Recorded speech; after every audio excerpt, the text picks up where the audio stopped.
शामिल किया गया है, जिम्मेदारियां यहां पर दी गई हैं, मंत्रालयों का बंटवारा किया गया और जिस तरह से कहा जा रहा था कि कई ऐसी चीजें एक्सपेक्ट की जा सकती है जिनकी उम्मीद शायद नहीं होगी। सूचना प्रसारण मंत्री अनुराग ठाकुर बनाए गए हैं, किरेन रिजिजू को कानून मंत्रालय दिया गया है, अश्विन वैष्णव को रेल मंत्री बना दिया गया है, ज्योतिरादित्य सिंधिया नागरिक उड्डयन मंत्री बनाए गए हैं, पीयूष गोयल जो हैं वो वाणिज्य और उद्योग मंत्रालय अब संभालेंगे, भूपेंद्र यादव को भी जगह मिली है, पर्यावरण विभाग जो है वो उनको यह देखना होगा, श्रम मंत्रालय आरसीपी सिंह जो हैं वो इस्पात मंत्री बनाए गए हैं।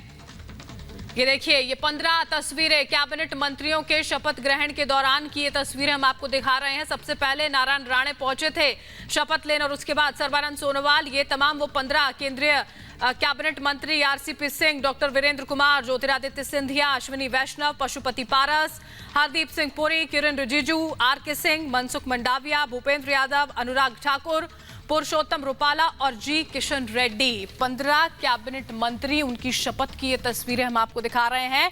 कुछ वक्त के बाद जो मंत्रालय थे उनका भी ऐलान यहां पर किया गया था, जो रिपब्लिक भारत ने सबसे पहले आप तक जानकारी पहुंचाई थी कि किस चेहरे को अब कौन सी यहां पर जिम्मेदारी जो है वो दी गई है। सर्बानंद सोनोवाल की अगर हम ये देखें, यहां पर बात करते हैं, एक एक मंत्री से जब बातचीत करने की कोशिश की जा रही थी तो सबका यही कहना था कि जो जिम्मेदारी यहां पर दी गई है उसको बहुत बेहतर तरीके से निभाने की कोशिश की जाएगी। किसको क्या मिला है देखिए, वो जरा हम आपको यहां पर बता देते हैं। नारायण राणे की अगर हम यहां पर बात करते हैं तो उनको सूक्ष्म और लघु उद्योग मंत्रालय जो है वो यहां पर दिया गया है। सबसे पहले जब शपथ ग्रहण के लिए पहुंचे थे नारायण राणे पहुंचे थे, उसके बाद बात यहां पर सर्बानंद सोनोवाल की करते हैं। आयुष मंत्रालय की जिम्मेदारी देखिए वो उनको यहां पर सौंपी गई है।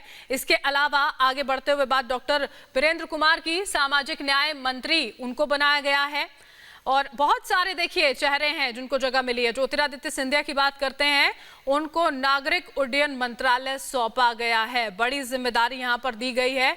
मीडिया से मुखातिब हुए थे, कहा था कि काफी खुशी यहां पर उन्हें इस पूरी जिम्मेदारी के साथ हुई है। और हमारे सहयोगी अनुपमा किरेन रिजिजू के घर के बाहर इस वक्त मौजूद हैं, उनका सीधा रुख कर लेते हैं। अनुपमा, कानून मंत्री किरेन रिजिजू को बनाया गया है, एक नई जिम्मेदारी के साथ वो मैदान में है, क्योंकि देखिए ऐसा नहीं है कि पहले जिम्मेदारी नहीं निभाई है, एक तरह से प्रमोशन उनका हुआ है, लेकिन अब आगे की राह और ज्यादा कठिन कहीं ना कहीं। बिल्कुल बरखा, देखिए जो है अगर किरेन रिजिजू की बात करें तो राज्य खेल मंत्री थे पहले, लेकिन अब उन्हें एक बड़ी जिम्मेदारी दी गई है, कानून मंत्री जो है अब उन्हें बना दिया गया है। लेकिन ऐसे में देखिए समझने की जरूरत है कि आखिर किरेन रिजिजू के सामने चुनौतियां जो है वो क्या क्या होंगी। सबसे पहली चुनौती किरेन रिजिजू के सामने होगी ट्विटर को लेकर, क्योंकि देखिए ट्विटर जिस तरीके से देश के कानून को नहीं मान रहा है, जिस तरीके से मनमानी कर रहा है, आखिर उसे हिंदुस्तान की भाषा किस तरीके से अब नए कानून मंत्री समझाएंगे, ये देखने वाली बात होगी। दूसरी बड़ी चुनौती होगी धर्मांतरण को लेकर, क्योंकि देखिए धर्मांतरण को लेकर जिस तरीके से लगातार कहा जा रहा है कि देश के कोने कोने के अंदर नया कानून बनना चाहिए और उस कानून को जो है मध्य प्रदेश उत्तर प्रदेश की तर्ज पर जो है पूरे देश भर के अंदर लागू करना चाहिए। तो धर्मांतरण को लेकर कानून क्या नए कानून मंत्री बनाएंगे, उसको लेकर क्या कुछ उनका एक्शन होगा, ये देखने वाली बात होगी। और तीसरी सबसे बड़ी चुनौती होगी कि आखिर देश विरोधी गतिविधियां जिस तरीके से हम देख रहे हैं कि आखिर लगातार निकलकर सामने आ रही है, चाहे मॉब लिंचिंग की बात की जाए या तमाम चीजों की बात की जाए, देश विरोधी जो गतिविधियां आखिर उस पर किस तरीके से नए कानून मंत्री कंट्रोल करेंगे, ये देखने वाली बात होगी बरखा। लेकिन ये सबसे बड़ी बात है कि देखिए किरेन रिजिजू पर जो है प्रधानमंत्री नरेंद्र मोदी ने इतना भरोसा जताया है कि रविशंकर प्रसाद जो कानून मंत्री थे उनको हटाकर अब किरेन रिजिजू को जो है ये जगह दी गई है। हालांकि ये चुनौतियों पर कितने खरे उतरेंगे किरेन रिजिजू ये अगले 5 साल में जो काम उनकी ओर से पहले किया गया था अनुपमा, कहीं ना कहीं उसके तोहफे के तौर पर भी इसे देखा जा सकता है। बने रहिएगा हमारे साथ। हिमानी भी हमारी सहयोगी जुड़ चुकी है, उनका भी रुख कर लेते हैं। हिमानी, इस कैबिनेट विस्तार में एक जो मुख्य नाम यहाँ पर देखने को मिला वो पशुपति पारस का रहा, जो उन्होंने बगावत यहां अपने भतीजे से कर दी थी, कहीं ना कहीं उसका फल उन्हें यहां पर मिल गया और अब उनके सामने चुनौती होगी क्योंकि पहली बार कैबिनेट में शामिल हुए हैं।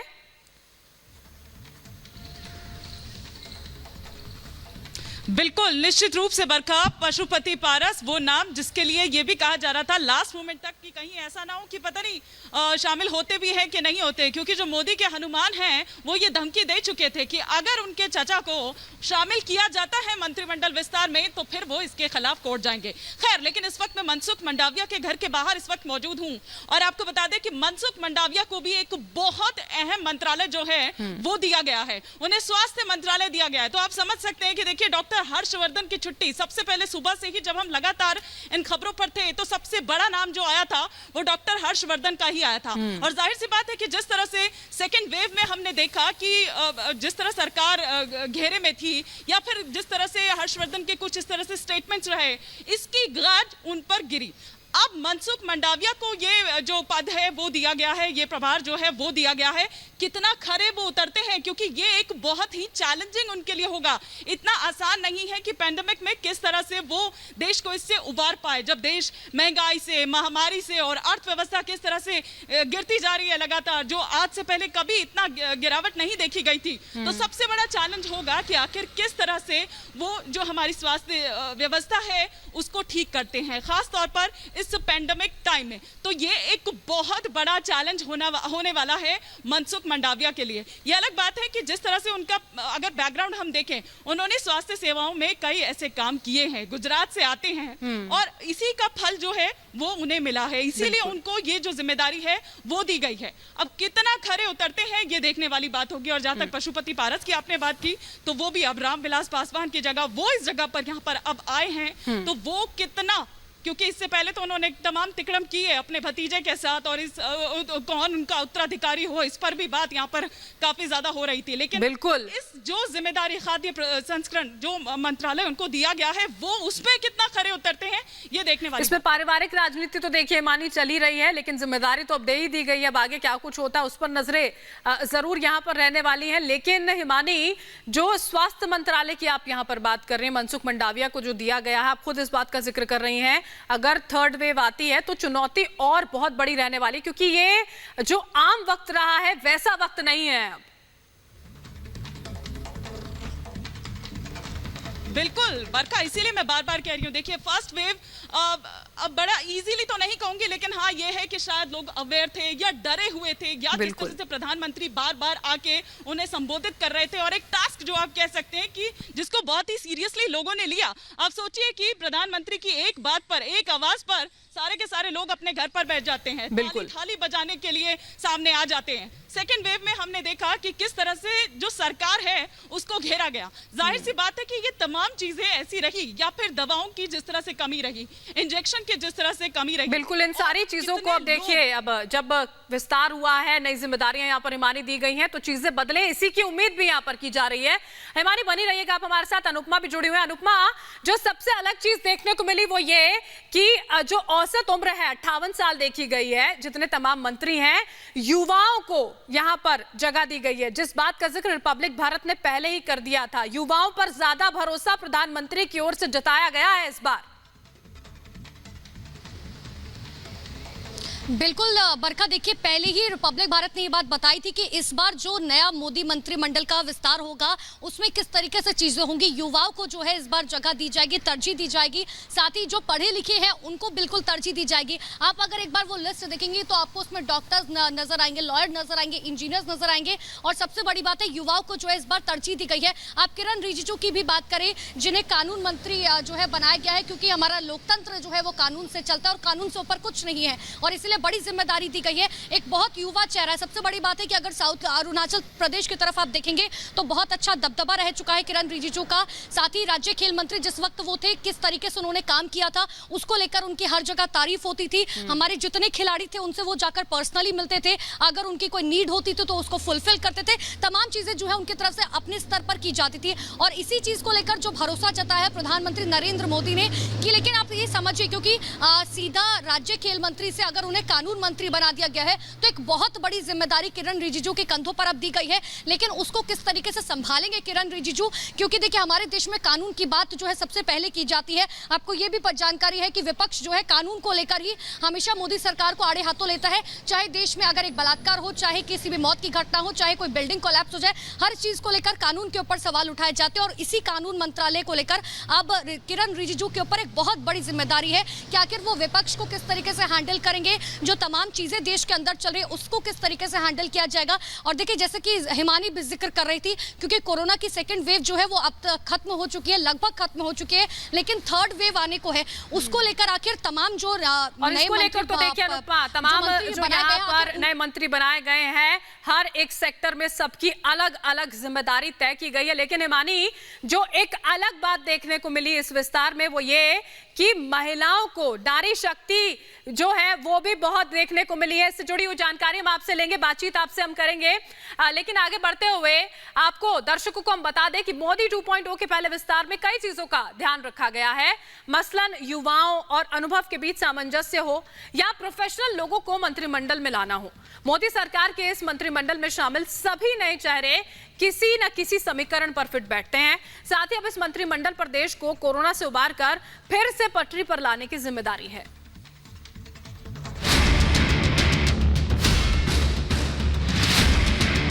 कोरोना का असर पूरी दुनिया की अर्थव्यवस्था पर पड़ा है और भारत भी इससे अछूता नहीं है। देश की अर्थव्यवस्था लगातार नीचे गिर रही है और महंगाई ऊपर जा रही है।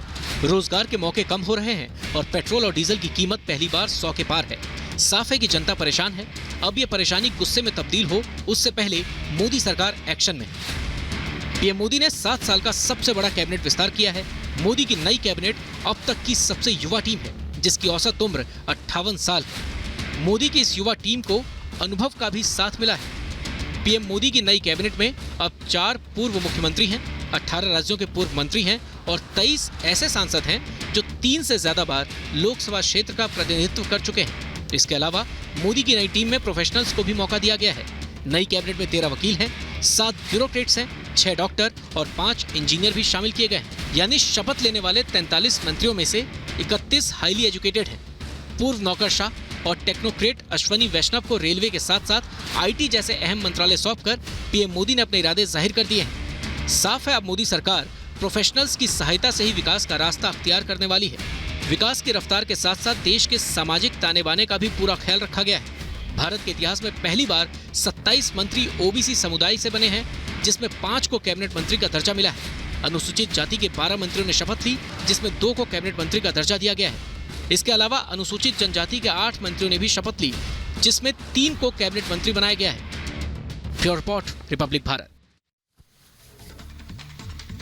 और हमारे साथ हमारी सहयोगी श्वेता श्रीवास्तव इस वक्त जुड़ चुकी है, सीधा उनका भी रुख कर लेते हैं। श्वेता, ये बड़ा विस्तार किया गया और बड़े बदलावों के साथ किया गया है और उसी के साथ साथ अब उम्मीद ये है कि जब 43 नए नामों को शामिल किया गया है 2.0 में, तो अब आगे की तस्वीर बदलेगी। श्वेता, बिल्कुल बरखा, देखिए इस लिहाज से बहुत ही इंपॉर्टेंट ये विस्तार है क्योंकि आगामी विधानसभा चुनाव कई राज्यों में होने हैं, उसके बाद आधा कार्यकाल अभी बचा हुआ है केंद्र सरकार का। ऐसे में अगला जो विधानसभा चुनाव का 1 साल है, इसके अलावा जो आगे के 3 साल है वो बहुत इंपॉर्टेंट होने जा रहे हैं। मैं इस वक्त मौजूद हूं जो हमारे नए शिक्षा मंत्री हैं धर्मेंद्र प्रधान, उनके आवास पर। देखिए बड़ी जिम्मेदारी धर्मेंद्र प्रधान को मिली है। पेट्रोलियम मंत्रालय उनके पास था, लेकिन उसके बाद अब वो देश के नए शिक्षा मंत्री बन चुके हैं। तो पेट्रोलियम मंत्री धर्मेंद्र प्रधान से उनके मंत्रालय का जिम्मा वापस लेते हुए अब उन्हें शिक्षा मंत्रालय की कमान सौंपी गई है, यानी कि प्रधान अब देश के नए शिक्षा मंत्री होंगे। और देखिए शिक्षा मंत्री होने के लिहाज से हम कोशिश भी करेंगे कि धर्मेंद्र प्रधान से बात करें अंदर जाकर के, लेकिन अभी क्योंकि बहुत सुबह का वक्त है और कल काफी व्यस्त उनका कार्यक्रम रहा है, तो जाहिर तौर पर थोड़ी देर बाद शायद वो हमसे बात करें।